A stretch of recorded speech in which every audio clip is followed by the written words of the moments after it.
Je vous explique le contexte très important, story, je pense, assez intéressante. Enfin, j'en sais rien, mais en tout cas, j'ai besoin de votre avis. À la base, quand j'ai acheté ce bâtiment, ici, il n'y avait pas d'étage. Donc, j'ai fait venir des artisans qui m'ont fait un étage. Qui est d'ailleurs très bien fait, je suis très content. Au-delà de ça, ici, il y a des toilettes donc, qui ont toujours existé. Les artisans n'y ont pas touché. A priori, enfin, c'est pas a priori, ils avaient des échafaudages pour pouvoir donc construire l'étage. Et donc, eux me disent qu'ils n'ont pas, qu'ils sont absolument pas montés sur le plafond, enfin sur le toit, parce que le toit c'est, je crois que c'est du faux plafond. Enfin, j'y connais rien, mais bref, faut pas monter ni charger ici.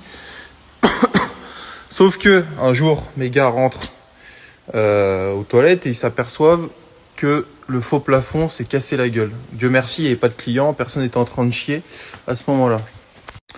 Et donc, moi, je me suis adressé à mon artisan en disant, premièrement, je me suis adressé au promoteur qui m'a vendu le local et je lui ai dit, écoute, ton plafond, il y a un problème, il s'est effondré. Il m'a dit forcément, non, c'est l'artisan qui a dû monter dessus et ça, fragiliser la structure et ce qui a fait que le faux plafond s'est cassé la gueule. Sauf que l'artisan me dit il y a eu une malfaçon de fait puisque on ne doit pas construire la structure de cette façon-là. Alors je suis pas dans le bâtiment, mais en gros a priori les petites équerres ici là, ce serait a priori pas conforme à à la façon dont ça doit être fait.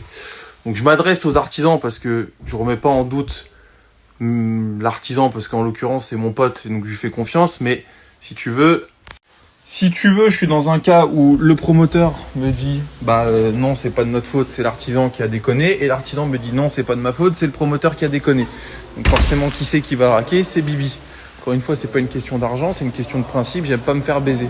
Donc si parmi vous il y en a qui sont dans le bâtiment et qui seraient en mesure de m'expliquer quelle est la vraie raison, si vous avez besoin de photos, etc. J'ai un dossier de l'effondrement de ce plafond. Je serais curieux de savoir ça pour pouvoir m'adresser aux bonnes personnes. Parce que là, sinon, je vais devoir faire venir un expert, etc. C'est un truc qui va durer des semaines et j'ai pas envie. J'ai autre chose à foutre que de m'occuper du plafond des chiottes. Voilà, les amis.